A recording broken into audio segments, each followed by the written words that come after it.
Ansya dan teman-teman semua. Kali ini dari kelompok kami akan membahas terkait etika dan regulasi dengan saya, Nuni Triana, dan Muhammad Nur. Saya ingin memberikan masukan sedikit tentang apa itu. Jadi teknologi informasi dan komunikasi TIK saat ini kan mengalami perubahan yang sangat cepat, di mana proliferasi TIK seperti laptop, smartphone, dan perangkat penyimpanan portable telah memfasilitasi kerja dengan lebih efektif dan efisien.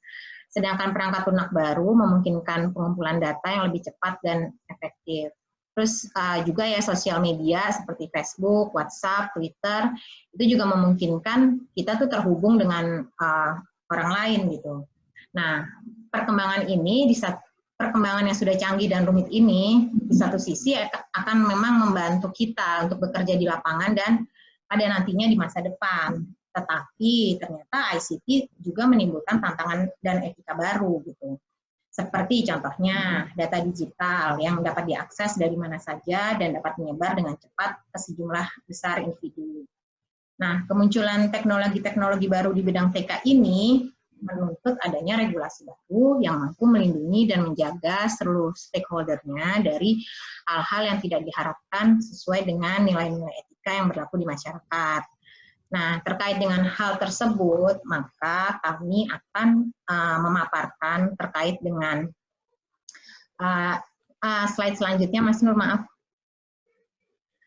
Kami akan memaparkan terkait dengan etika, internet freedom dan internet sovereignty, net neutrality, dan right to be forgotten. Nah, untuk terkait etika akan dipaparkan oleh Mas Nur. Silakan, Mas Nur. Oke, terima kasih Mbak Nini.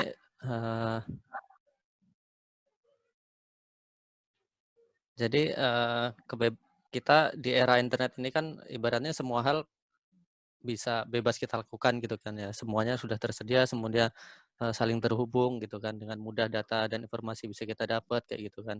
Tapi di sisi lain ada tantangan atau mungkin permasalahan yang menurut kita harus harus ditekankan juga gitu, yaitu salah satunya adalah etika.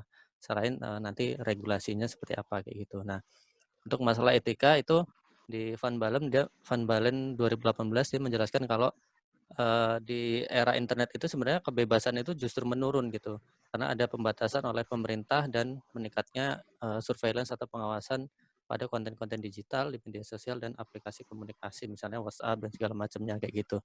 Nah, kita melihat bahwa seolah-olah kayak misalnya nanti terkait dengan internet freedom gitu ya, seolah kita memang diberi kebebasan kayak gitu kan untuk melakukan banyak hal di internet, tapi di sisi lain sebenarnya banyak yang itu tadi dari pihak misalnya operator atau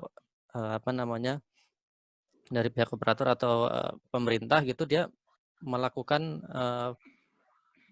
pengawasan yang kita nggak tahu gitu. Nah, itu sebenarnya ada muncul masalah etika di situ berarti kan, seperti itu. Kemudian menurut Patrick Nani dan Whitehouse 2015, computer ethics ini kan sebelum berbicara tentang etika di internet ini kan berawal dari computer ethics ya, etika komputer gitu ya. Nah, di computer ethics itu berasumsi bahwa melalui penggunaan komputer, manusia itu seharusnya juga memperhatikan implikasi etika dan hal-hal sosial yang terkait di dalamnya gitu. Karena dengan komputer teknologi gitu kan itu memungkinkan banyak orang untuk berinovasi dan segala macam di situ yang bisa kita kita lakukan gitu kan. Apalagi di era media sosial seperti sekarang ini kayak gitu. Jadi adanya misalnya misalnya terkait dengan resiko digital kayak gitu-gitu. Nah, jadi di internet itu banyak hal yang bisa kita, seperti tadi saya katakan di awal, banyak yang bisa kita lakukan, tapi juga banyak ancaman di situ, misalnya spyware, ransomware dan segala macamnya kayak gitu. Gitu. Jadi kita juga harus harus jeli, harus bisa mempertahankan diri lah mungkin seperti itu. Kayak gitu mungkin. Terus terkait etika juga ada pembahasan mengenai slow tech. Ini kaitannya bahwa kita kalau di menurut jurnalnya Patrick Nani dan White House, jadi perkembangan teknologi komunikasi, teknologi komputer gitu kan yang sudah sangat pesat gitu,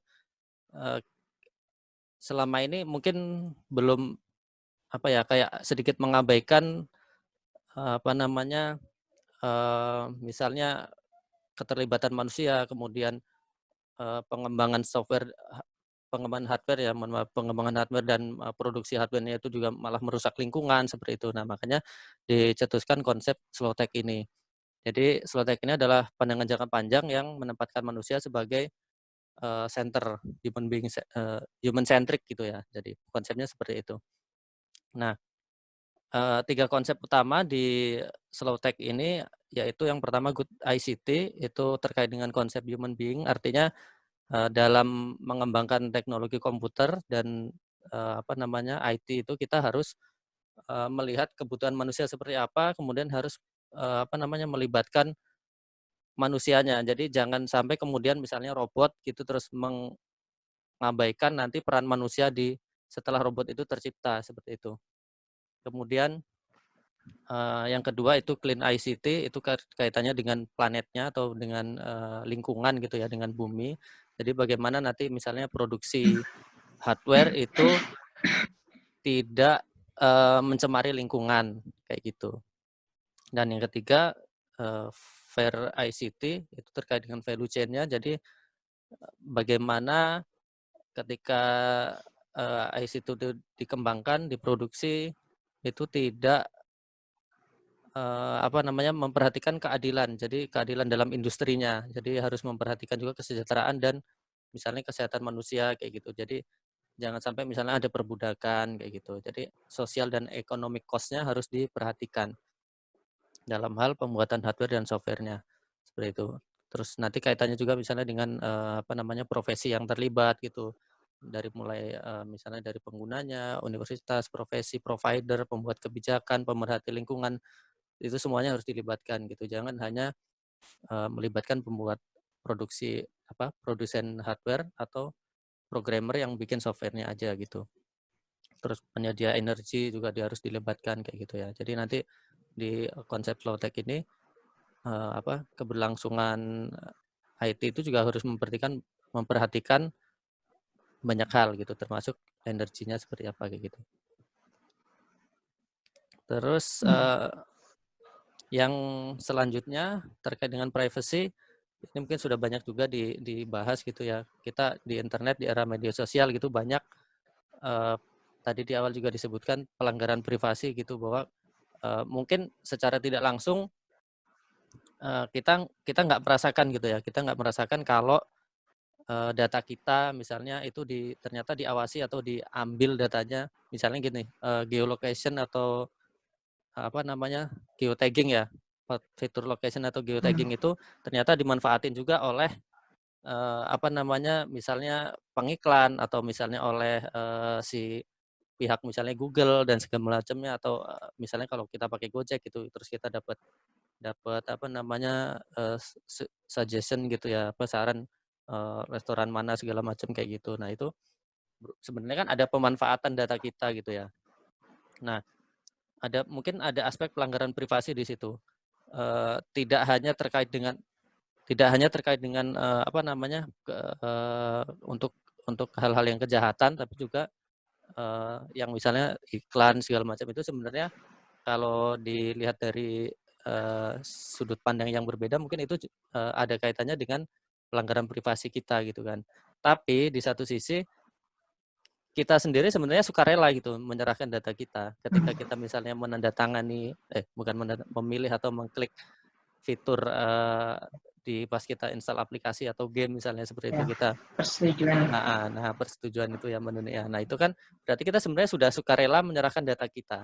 Nah disitulah kita sebenarnya kalau bisa dibilang kita itu sebagai affective labor atau tenaga kerja afeksi gitu. Jadi apa yang kita sediakan, kita bahas di media sosial segala macam itu sebenarnya adalah data yang sangat berharga yang dimanfaatin oleh banyak pihak gitu, yang dimanfaatkan oleh banyak pihak. yang bisa misalnya tadi untuk iklan segala macam kayak gitu, untuk diawasi oleh pemerintah misalnya.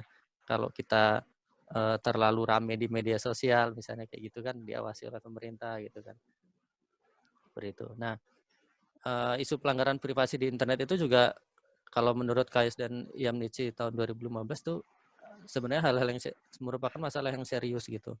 Karena berkaitan, jadi pelanggaran privasi itu nggak sekedar privasi aja, tapi ada kaitannya dengan isu keamanan. Karena tadi misalnya ada pencurian data, kemudian ada di di Facebooknya misalnya di-hack kayak gitu kan. Berarti kan ada pelanggaran isu keamanan di situ.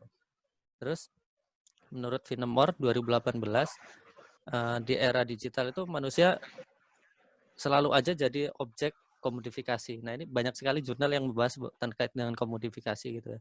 Nah, data digital itu merupakan data-data yang benar-benar tersedia sukarela dan tidak sukarela gitu ya, kita sediakan untuk pihak lain, dan itu menjadi barang yang bisa dimanfaatkan oleh oleh pihak lain, misalnya tadi operator dan segala macam gitu, pengiklan kayak gitu.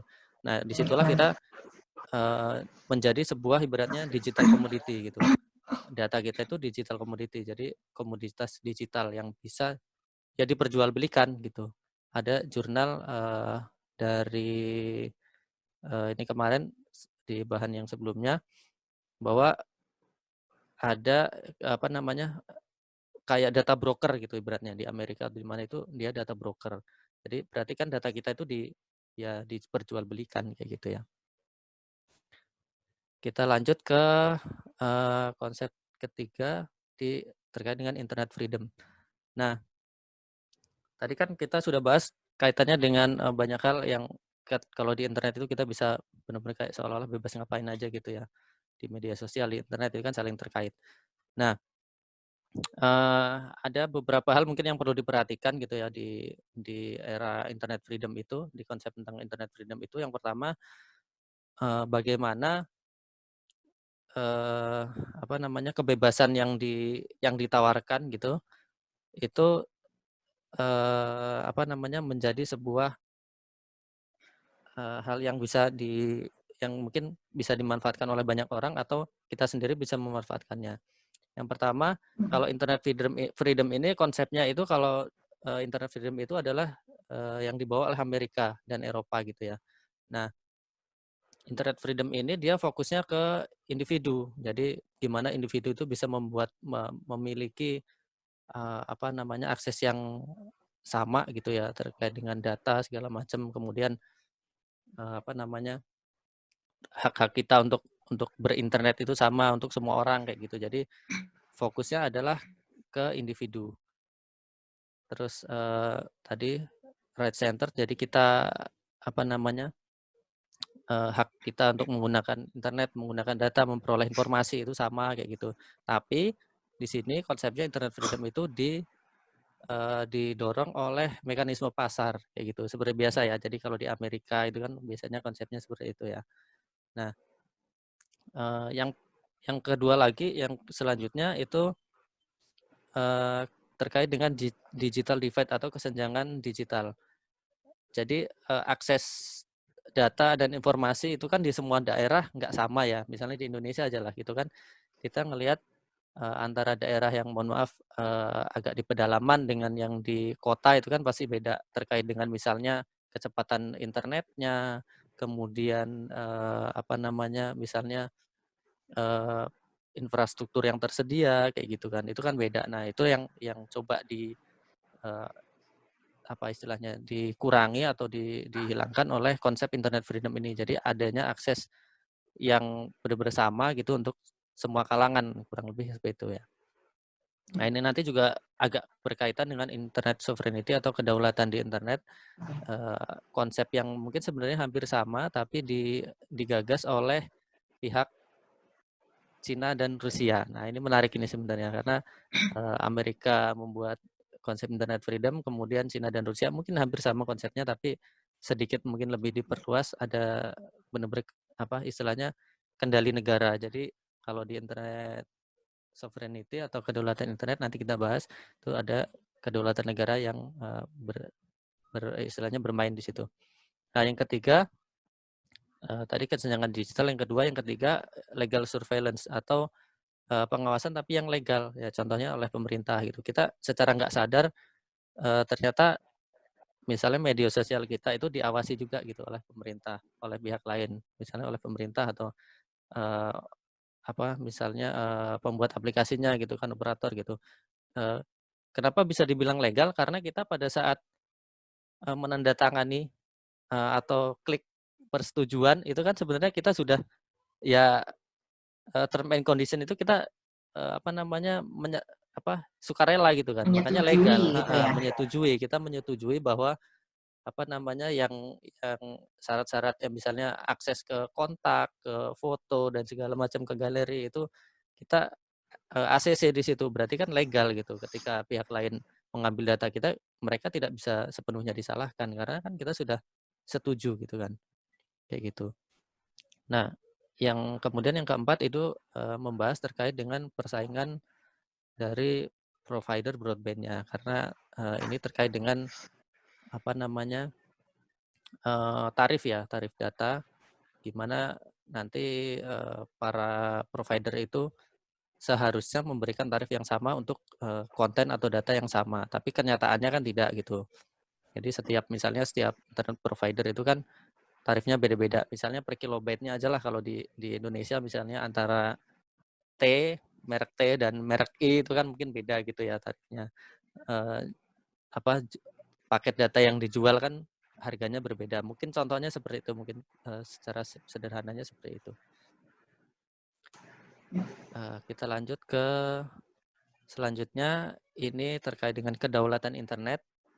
Kedaulatan internet itu tadi saya sebutkan sebelumnya, gagasan dari Cina dan Rusia gitu ya. Terus kalau ini menekankannya pada batas nasional dan otonomi negara. Jadi kalau tadi kan mekanisme pasar, individu, fokusnya ke individu yang di internet freedom. Kalau di sini negara yang punya hak untuk mengatur jaringan internet atau hal-hal yang terkait dengan internet itu di negaranya, di batas wilayahnya gitu. Nah, Budnitsky dan Jia 2018 mengatakan bahwa konsep internet sovereignty atau kedaulatan internet ini digagas untuk melawan hegemoni Amerika dalam tadi kaitannya dengan internet freedom. Kalau di Cina contohnya gini, di Cina itu dia punya mesin pencari sendiri namanya Baidu, kemudian kalau di Rusia dia punya Yandex. Nah, itu keduanya benar-benar katanya jurnal ini digunakan di negaranya, dan itu kan sebenarnya pihak ketiga ya, pihak swasta gitu kan. Pihak swasta tapi dia kolaborasi dengan pemerintah, dan itu jadi yang harus digunakan, wajib digunakan oleh seluruh negara gitu ya. Maksudnya seluruh penduduk di negara itu. Jadi ada gagasan kedaulatannya itu supaya tidak tergantung dengan Google misalnya kayak gitu. Nah, kemarin kan akhir-akhir tahun kemarin kan kita dengar cerita masalah Google versus Huawei atau Trump versus Huawei kayak gitu. Nah, disitulah kedaulatan internet itu ibaratnya dipertaruhkan sebenarnya kayak gitu. Jadi untuk Cina dan Rusia yang memang dari dulu mungkin berlawanan secara politik dan ekonomi gitu ya dengan Amerika gitu kan.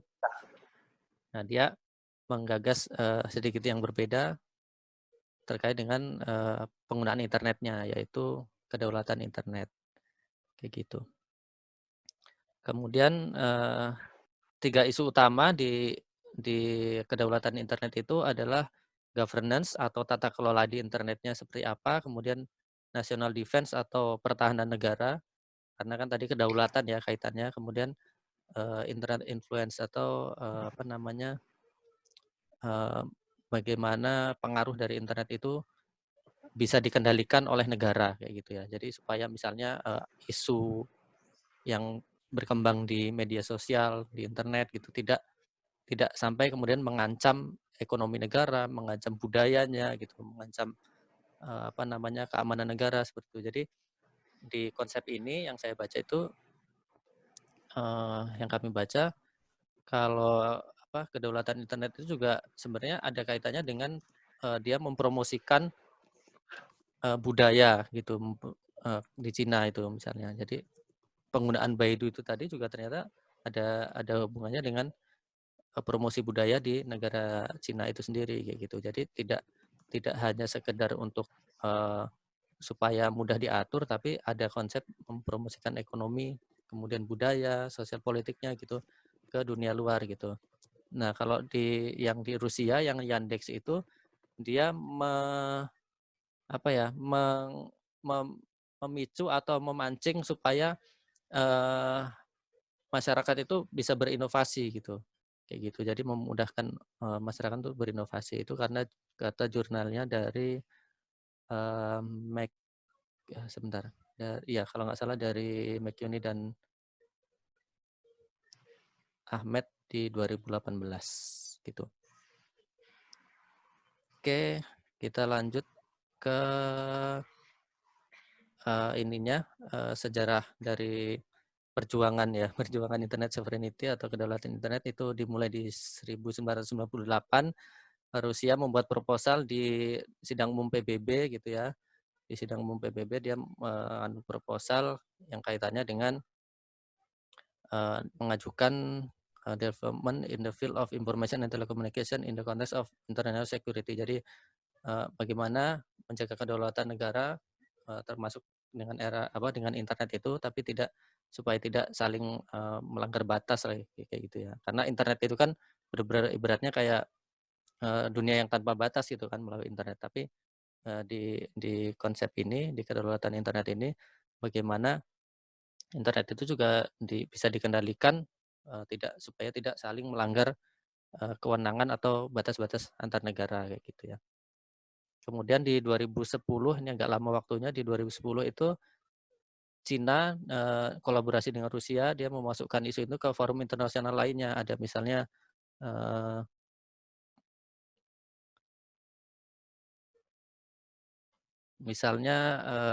ini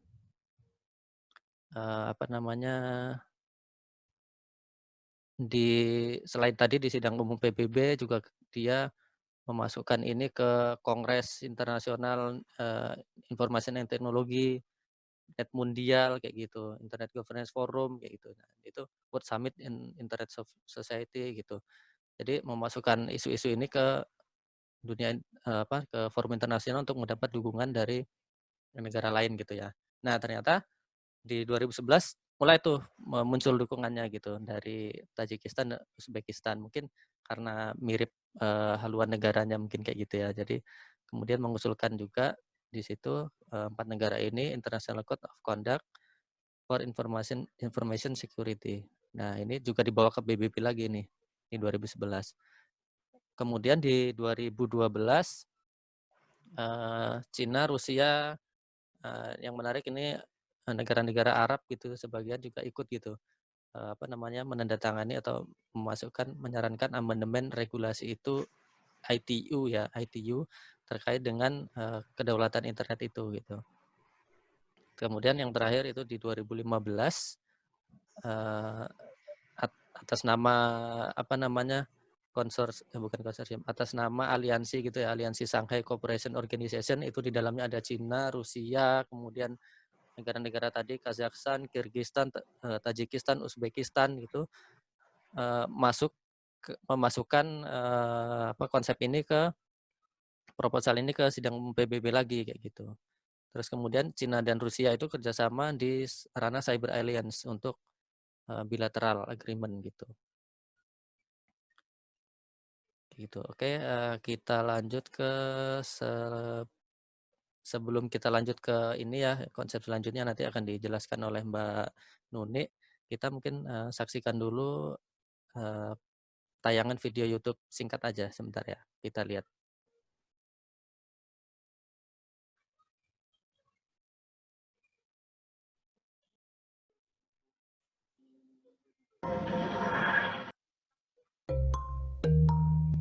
Does this bother you? What if you had to pay to make it go away? We often assume that all the information on the internet is equally accessible. It's not quite as simple as that, but this ideal is the basis of net neutrality. It's an issue that's been on the agenda in the US for years, but it actually affects people all over the world. Here's the problem. Without net neutrality, your internet service provider, or ISP, such as BT or Comcast, could influence what you see and how quickly you see it. In order for you to watch YouTube, browse Facebook, or read the news, you need an ISP to connect you to that content. Net neutrality demands that ISPs should treat all web traffic the same. Let's think about that in terms of real traffic. The ISPs are like the road between Tech City, where companies like Amazon and Google are based, and Consumerville, where you live. These companies have to send information along the road, which is owned by the ISP. Currently, vehicles from Google and vehicles from a small company travel on the same road at the same speed. The ISP cannot favor one over the other, so the Google van cannot overtake its competitor's little car. But imagine the road is converted into a highway with a fast and slow lane. To access the fast lane, companies have to pay the ISP more money. This favors big companies who can afford to pay. Some companies might even be denied access to the road altogether. It would be the ISP's choice. Without net neutrality, the ISP highway has stopped treating all traffic the same. What does this mean for you? Well, without net neutrality, you might find some services slow down unless your favorite sites pay the ISPs. This has happened before. In 2014, before net neutrality regulations were enshrined in law in the US, Comcast customers noticed Netflix streaming speeds plummeting. It wasn't until Netflix agreed to pay Comcast more money that streaming speed shot up again. It could also lead to higher prices for you. ISPs could charge premium prices for people who want to watch a video or listen to music at peak times. And if companies are forced to pay for the fast lane, the price increase might be pushed back onto the consumer. That means you could end up paying more to browse your favorite sites. You might even notice a decrease in the quality of content. While larger companies can afford to pay up for better service delivery, smaller companies may not be able to keep up. Less competition means less pressure to improve products and services. And if smaller companies fold, the consumer will have less choice. ISPs could choose to slow down content of any kind. Let's take the business of streaming video. If Netflix makes an arrangement with an ISP, the ISP could block Netflix's competitors from reaching customers. Many ISPs have started their own streaming services. They could favor their own content and block competitors out completely. And it's not just about business. They could also censor content that they disagree with. ISPs argue that if there was less regulation and they were able to charge a premium for faster service, they could reinvest the money in better infrastructure. This could include improved access for people in remote and rural areas. If popular services like YouTube are putting more strain on the ISP's network, it makes sense for them to pay more anyway. Right? But YouTube would say it's not their job to improve the internet, just as it's not BMW's job to build better roads. What's more, many argue that any extra money paid to ISPs would really just go into the pockets of shareholders. One thing's certain, net neutrality creates a level playing field which spurs innovation. Small companies can easily challenge competitors, which motivates them both to improve their products. Small startups have a fighting chance to grow and even surpass their big rivals. That's how Facebook rose from humble origins in Mark Zuckerberg's university dorm room to domination over market leader MySpace. ISPs also argue that any consumers who don't like the way they operate can always choose to switch providers. But it's not that simple. Many people only have access to adequate broadband from one internet provider in their area. Without net neutrality, that one ISP could have a lot of control over what those consumers get to see online. So what do you think? Should net neutrality rules be protected, loosened a little, or even scrapped altogether?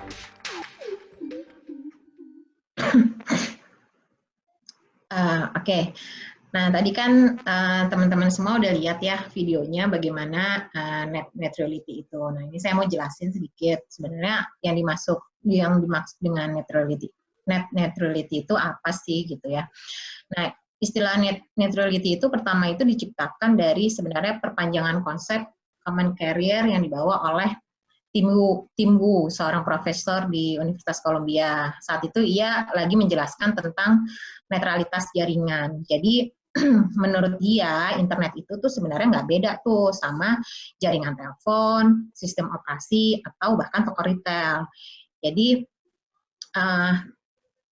konsep net neutrality itu adalah tentang menyediakan layanan universal. Dalam artian seperti halnya pemerintah menyediakan listrik, jalan umum, dan sebagainya. Jadi ya sudah kayak kebutuhan pokok aja gitu ya bagi kita. Nah, gagasan utama di balik net neutrality itu sebenarnya prinsipnya adalah bahwa tidak boleh ada diskriminasi di dalam internet berdasarkan pada tipe data yang mengalir melaluinya.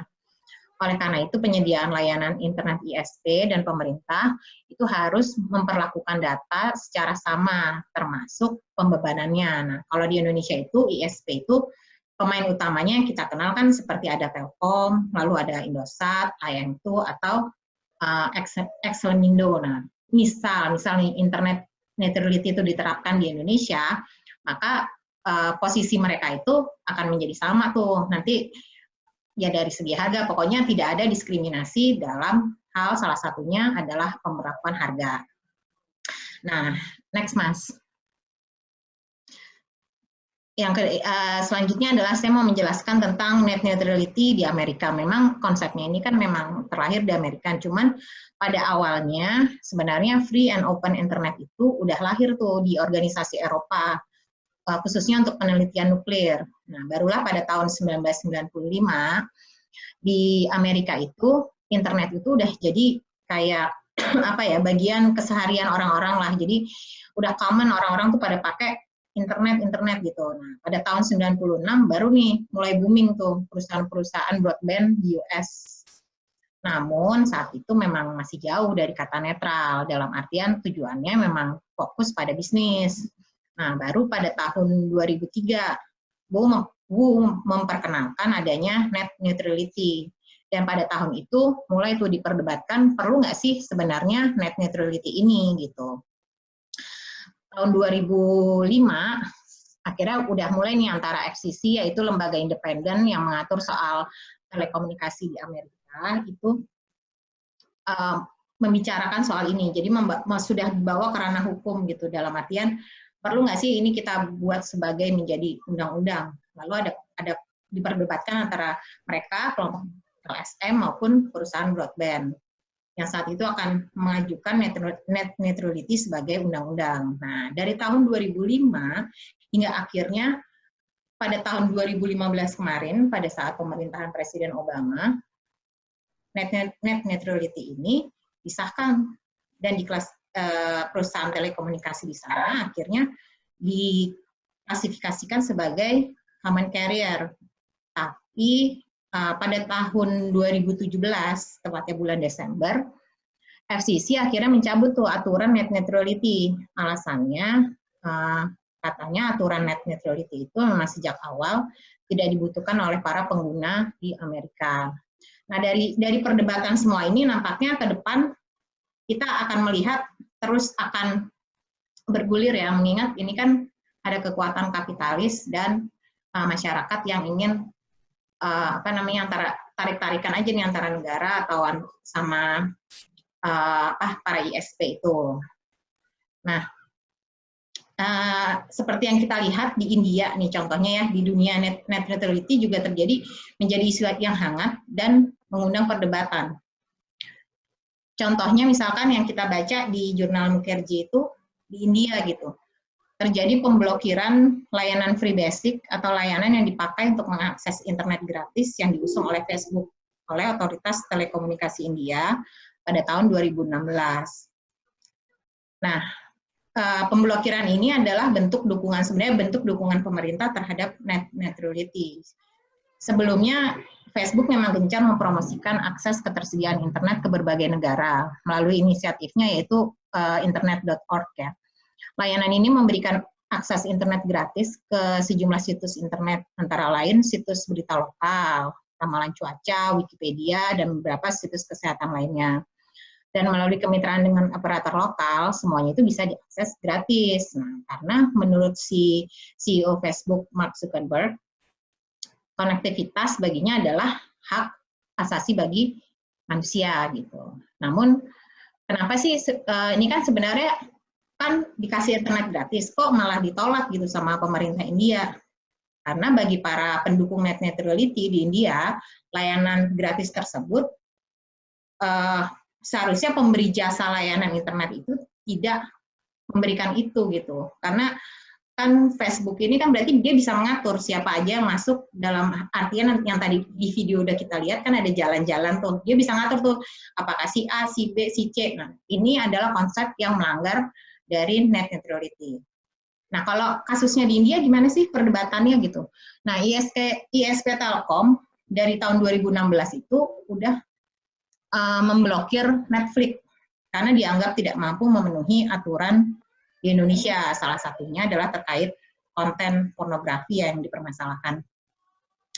Nah, kalau perdebatan itu diusung misalkan salah satunya dari Partai Solidaritas Indonesia atau PSI. Mereka menyebut Telkom itu udah melanggar prinsip netralitas internet atau net neutrality. Nah, bagi Telkom keputusan ini bukan didasarkan pada kepentingan bisnis semata, namun mereka mengatakan melindungi kepentingan pelanggan dan seluruh lapisan masyarakat Indonesia pada umumnya. Nah, kalau kita lihat dari sisi pemerintahnya gimana sih ketika berdasarkan berita yang kami lihat di Kumparan gitu. Nah, ini menurut mereka ini ya hanya urusan bisnis to bisnis, jadi bukan pemerintah seharusnya memang tidak ikut campur di situ. Tapi sebelumnya Menkominfo Rudiantara, mantan Menkominfo itu juga menyebut meskipun tidak ada pemerintah mendukung adanya net neutrality, tapi dalam bentuk regulasi khusus, yaitu konsep net netralitas internet dalam hal ini fokus pada pemerataan akses internet ke seluruh Indonesia. Oke. Nah, sebenarnya kita lanjut sekarang kepada right to be forgotten. Right to be forgotten itu apa sih kalau kita terjemahkan kan hak untuk dilupakan ya. Nah, saya mau cerita dulu nih, pada tahun 2000, kenapa sih pada akhirnya right to be forgotten ini terlahir gitu. Nah, pada tahun 2014, Court of Justice of the European Union atau disingkat CJEU itu menetapkan right to be forgotten atau hak untuk dilupakan saat mengadili perkara Mario Contessa Gonzalez melawan Google dan media lokal La Vanguardia. Nah, hasilnya akhirnya dia menang tuh si Mr. Gonzalez ini karena ECJ ini mengharuskan mesin pencari seperti Google itu menghapus tautan dari hasil pencarian ke informasi yang tidak memadai, tidak relevan, tidak lagi relevan atau berlebihan dalam kaitannya dengan tujuan pemrosesan data yang dipermasalahkan yang dilakukan oleh operator mesin. Jadi sejak si pengadilan ini muncul dengan pengadilan ini muncul dengan RTBF ini, ada ketentuannya itu regulasinya, mulai banyak tuh orang-orang ngajuin permintaan. Jadi ada sekitar 500.000 orang mengajukan permintaan kepada Google untuk tanda kutip dihilangkan dari daftar pencariannya. Nah, pada saat yang sama, keputusan pengadilan ini juga telah memicu perdebatan yang terfokus pada kalau misalkan ini adalah hak seseorang untuk privasi, lalu bagaimana nasibnya dengan kebebasan berekspresi itu yang pada akhirnya diperdebatkan. Namun mungkin masyarakat pada saat itu mengatakan ketika dia minta dihilangkan informasinya, maka dihilangkan tuh semua informasinya dari Google. Tapi sebenarnya nggak seperti itu. Jadi RTBF yang dimaksud oleh pengadilan di Eropa itu adalah memutuskan bahwa informasi yang perlu dilupakan ini tidak berarti informasi tersebut harus sepenuhnya dihapus dari web. Karena keputusannya dia hanya meminta informasi terkait namanya aja loh yang tidak ditampilkan dari hasil pencarian, sedangkan informasi tersebut masih tetap ada di web tersebut. Nah, dari kesemuanya ini sebenarnya konsep RTBF ini tentang apa sih gitu ya? Sebenarnya tentang individu yang ingin menentukan nasibnya sendiri tentang informasi yang mereka bagikan kepada orang lain, termasuk bagaimana dan kapan membagikannya. Nah, kalau yang kita lihat ini nih, ibu-ibu ini namanya Vivian Redding. Dia adalah orang yang pertama kali memperkenalkan gagasan untuk menghapus informasi pribadi dari World Wide Web. Nah, menurutnya saat itu dia menjabat sebagai Wakil Presiden Komisi Eropa yang bertanggung jawab atas keadilan, hak, dan kewarganegaraan informasi pribadi. Menurut dia, informasi pribadi adalah masalah privasi. Oleh karena semakin banyak dari data pribadi yang beredar di web, terutama di situs jejaring sosial, maka menurutnya orang-orang itu harus memiliki hak untuk menghapus data mereka sepenuhnya. Nah, menurut Reding, penghapusan ini atau RTBF ini adalah solusi untuk ancaman baru terhadap privasi yang diciptakan oleh teknologi media. Nah, sebenarnya RTBF itu nggak hanya murni tentang hak-hak subjek data atau sebatas tentang masalah perlindungan data di era hyper-connected sekarang ini ya. Tapi menurut saya, ini lebih pada masalah sosial yang lebih besar, yaitu terkait dengan proses memori dalam masyarakat. Seperti yang dikatakan juga di jurnalnya Heroes, dalam hal ini RTBF juga dapat dilihat tentang bagaimana orang-orang itu berusaha melindungi proses naratif individu gitu. Pertanyaan selanjutnya adalah kenapa sih mereka ini mau melindungi proses naratif ini gitu. Pertama, ingatan adalah fenomena biologis sekaligus konstruksi sosial. Yang kedua, ingatan itu dipengaruhi oleh proses kognitif di otak, termasuk pemahaman politik dan budaya. Nah, karena popularitas dan pentingnya media itu telah meningkat dalam beberapa dekade terakhir, maka peran mereka sebagai agen memori pun menjadi semakin vital. Dalam hari ini media itu memiliki peran sebagai agen memori. Nah, berubahnya teknologi media dalam hal ini memungkinkan terjadinya apa yang disebut dengan mediasi memori. Jadi, memori yang termediasi oleh media. Nah, sekarang kita masuk ke logikanya nih. Masyarakat mengingat dengan terpapar oleh konten media. Oke ya, di satu sisi media juga dapat membuat versi nyata dari ingatan masyarakat yang akan mendorong hubungan pribadi dan emosional dengan masa lalunya. Nah, sedangkan kisah masa lalu akan tetap menjadi bagian dari cerita yang dipilih media untuk diingat. Jadi, media dalam hal ini bisa memilihkan apa yang sih yang perlu diingat oleh para konsumennya, yaitu ya kita-kita ini gitu. Dalam hal ini, media tidak hanya mencerminkan versi berbeda dari memori kolektif masyarakat, tapi mereka juga tidak perlu menentukan versi dominan dari memori kolektif masyarakat. Yang mereka lakukan adalah terlibat dalam konstruksi dan evolusi dari memori kolektif itu. Jadi dengan kata lain, media memiliki peran terkait dengan yang kita ingat, tentunya yang dipengaruhi oleh berbagai kepentingan ya.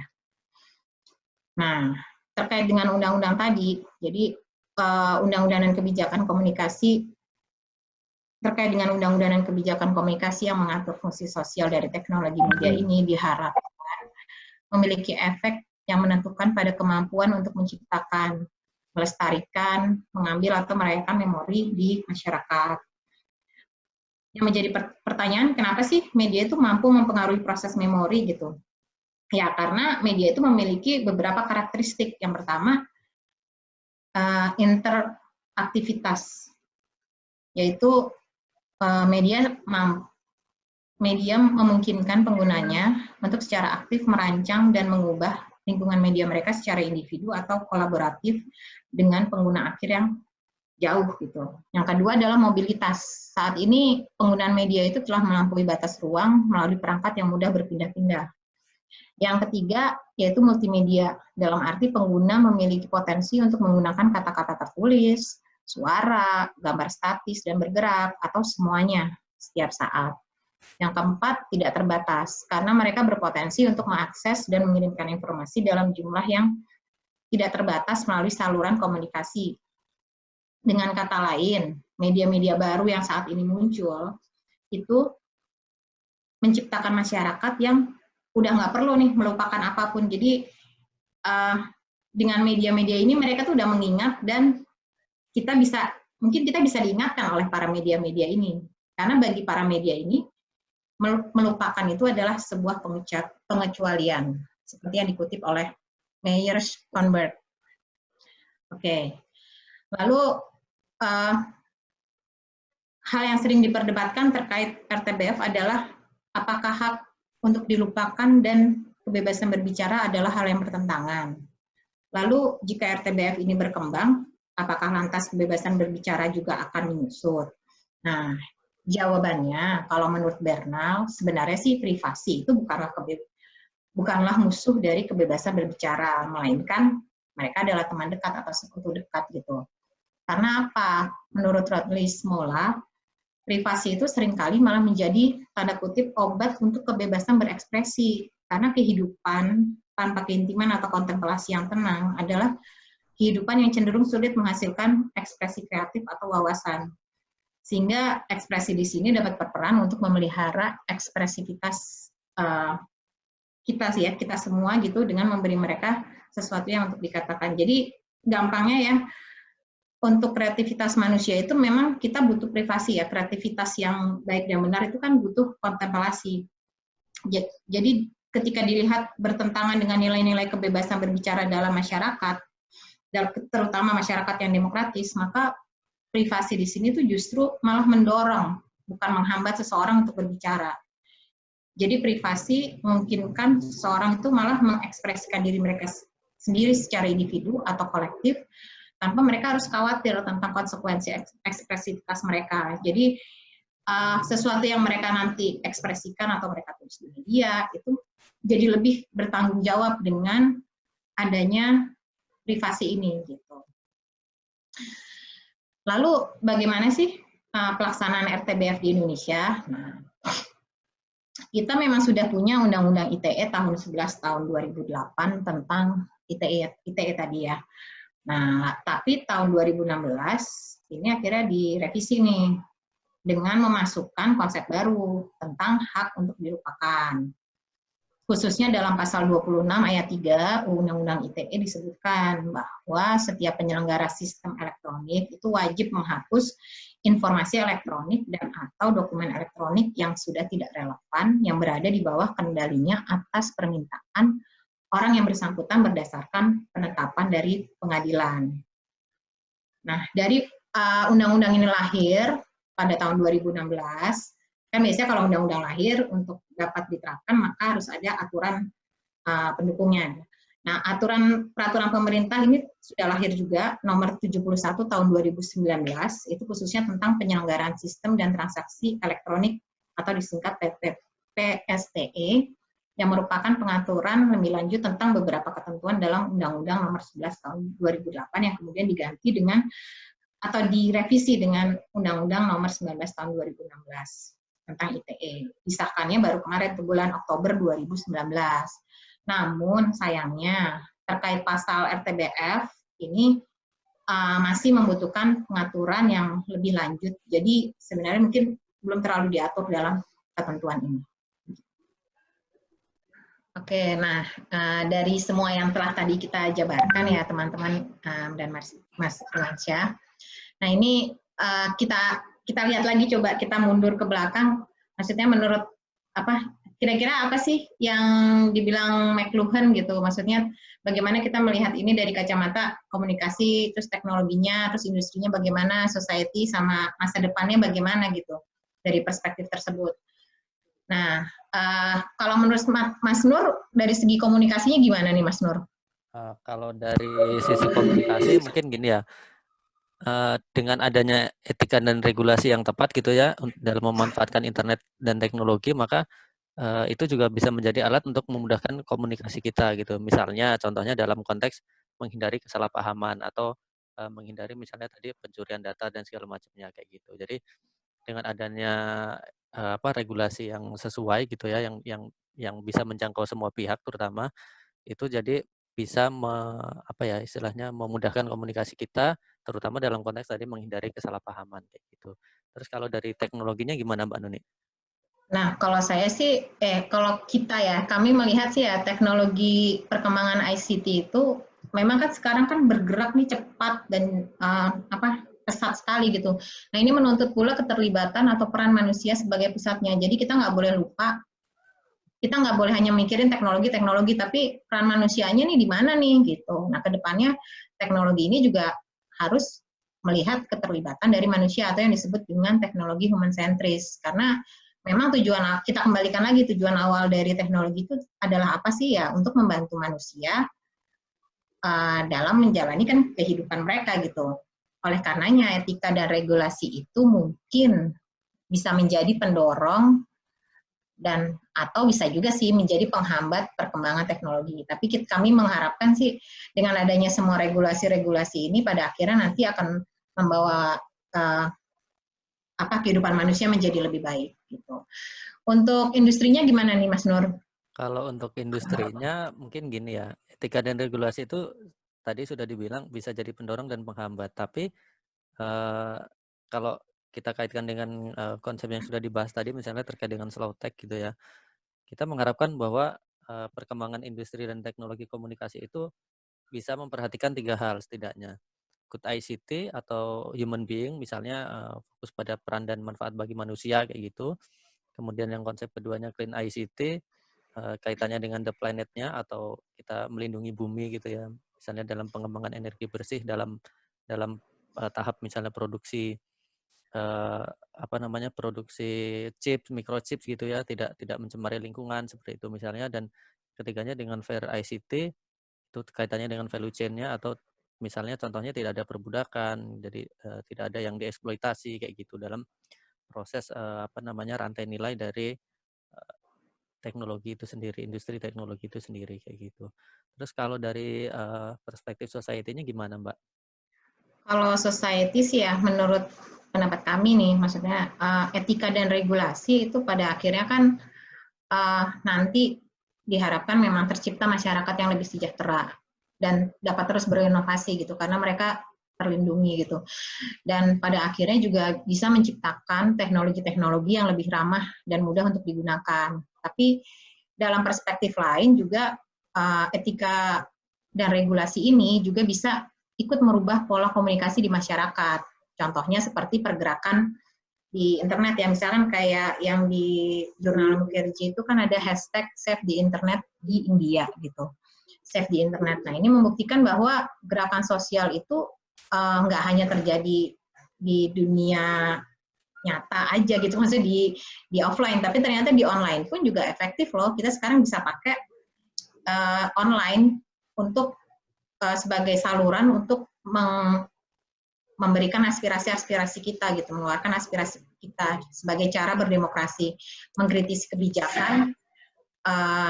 Dan kalau yang kasusnya di India itu sekaligus untuk menumbuhkan penetrasi internet di area-area yang belum terjamah gitu. Kalau Mas Nur gimana nih? Ada tambahan nggak nih Mas Nur terkait dengan society? Kalau terkait society mungkin kalau di konteks di Indonesia ini Mbak ya, gerakan 212 mungkin ya, itu kan dimulai dari ranah dunia yang tadinya mungkin online, tapi gerakannya juga dijangkau dari offline dari online-nya juga, selain dari offline dari online-nya juga gitu. Jadi efektif untuk menumbuhkan partisipasi masyarakat dalam politik misalnya kayak gitu ya. Dan itu kita lihat hasilnya kan memang sebenarnya merubah kontestasi politik di Indonesia kayak gitu ya sampai sekarang mungkin seperti itu. Terus kalau terkait dengan yang terakhir perspektif masa depan, mungkin gini ya, dengan etika dan regulasi yang tepat gitu ya, perkembangan teknologi komunikasi yang semakin cepat tadi, yang semakin pesat itu seharusnya juga bisa memberikan peran yang lebih besar juga kepada manusianya, karena bagaimanapun juga kan teknologi itu kan yang diciptakan oleh manusia gitu ya. Jadi jangan sampai kemudian kita yang dikuasai oleh teknologinya, tapi kita harus menguasai teknologinya itu. Nah, misalnya terkait dengan ini, misalnya tadi pertarungan antara Cina dan Amerika gitu ya, itu mungkin di masa depan masih akan terjadi, tidak hanya di ranah politik dan ekonomi, tapi juga di ranah teknologi. Mungkin kita beberapa waktu lalu kita dengar persaingan atau antara Presiden Trump atau Google gitu ya, Google di Amerika dengan Huawei itu kan udah sudah memperlihatkan gitu kan hal-hal seperti itu. Di masa depan mungkin akan terus terjadi yang kayak gitu persaingan antara barat dan timur lah mungkin seperti itu ya. Kemudian kalau dari bukunya McLuhan, mungkin kita bisa mengambil sedikit kutipan gitu bahwa sebenarnya mungkin ketika kita ibaratnya telah menyerahkan indera dan sistem saraf kita untuk dimanipulasi oleh pihak lain gitu ya, kaitannya dengan media gitu kan, maka pihak lain itu akan selalu mencoba untuk memanfaatkan atau mendapatkan keuntungan dari indera kita itu tadi gitu. Jadi ya kalau misalnya sekarang kita sudah bisa melihat banyak data yang kita serahkan tadi secara sukarela ataupun tidak sukarela gitu, ternyata dimanfaatkan oleh pengiklan, kemudian provider seperti itu kayak gitu. Nah, jadi ketika kita misalnya tadi menyerahkan indera dan sistem saraf kita kepada media gitu, maka kita ibaratnya udah nggak punya apa-apa lagi nih. Kita dikuasai oleh media gitu, dikuasai oleh teknologi. Jadi tapi pada balik akhirnya lagi kalau kita nggak ada regulasi etika gitu, pada akhirnya seperti itu ya Mas Nur ya. Iya benar, makanya peran etika dan regulasi itu untuk itu mengerem supaya tidak kebablasan, mungkin kayak gitu ya Mbak Nuni ya. Nah, Oke. Kira-kira ada yang mau ditambahin lagi Mas Nur? Cukup. Oke. Demikian paparan dari kelompok kami. Terima kasih untuk teman-teman dan Mas Irwansyah juga yang sudah menyaksikan. Terima kasih. Oke, terima kasih. Selamat siang.